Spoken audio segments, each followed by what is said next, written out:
Ecclésiaste. Chapitre 9. Oui, j'ai appliqué mon cœur à tout cela, j'ai fait de tout cela l'objet de mon examen, et j'ai vu que les justes et les sages, et leurs travaux, sont dans la main de Dieu, et l'amour aussi bien que la haine. Les hommes ne savent rien, tout est devant eux.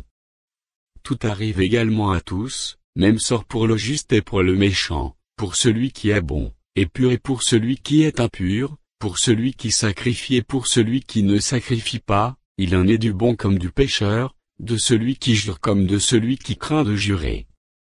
Ceci est un mal parmi tout ce qui se fait sous le soleil, c'est qu'il y a pour tous un même sort, aussi le cœur des fils de l'homme, est-il plein de méchanceté, et la folie est dans leur cœur pendant leur vie, après quoi, ils vont chez les morts.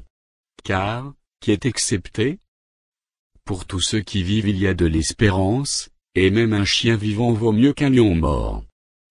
Les vivants, en effet, savent qu'ils mourront, mais les morts ne savent rien, et il n'y a pour eux plus de salaire, puisque leur mémoire est oubliée. Et leur amour, et leur haine, et leur envie, ont déjà péri, et ils n'auront plus jamais aucune part à tout ce qui se fait sous le soleil.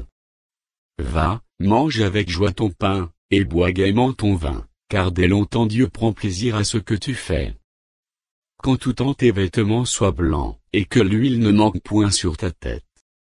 Jouis de la vie avec la femme que tu aimes, pendant tous les jours de ta vie de vanité, que Dieu t'a donné sous le soleil, pendant tous les jours de ta vanité, car c'est ta part dans la vie, au milieu de ton travail, que tu fais sous le soleil.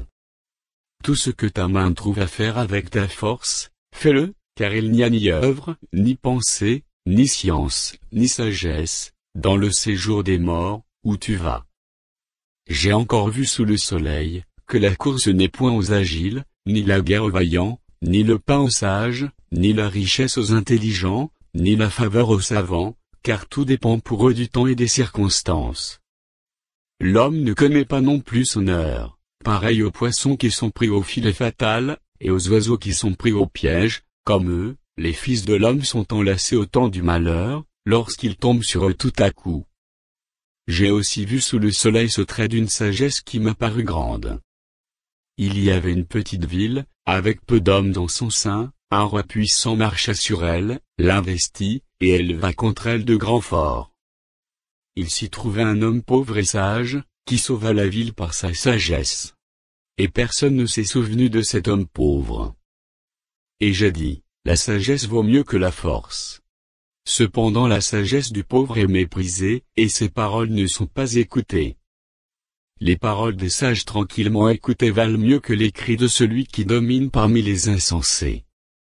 La sagesse vaut mieux que les instruments de guerre, mais un seul pécheur détruit beaucoup de biens.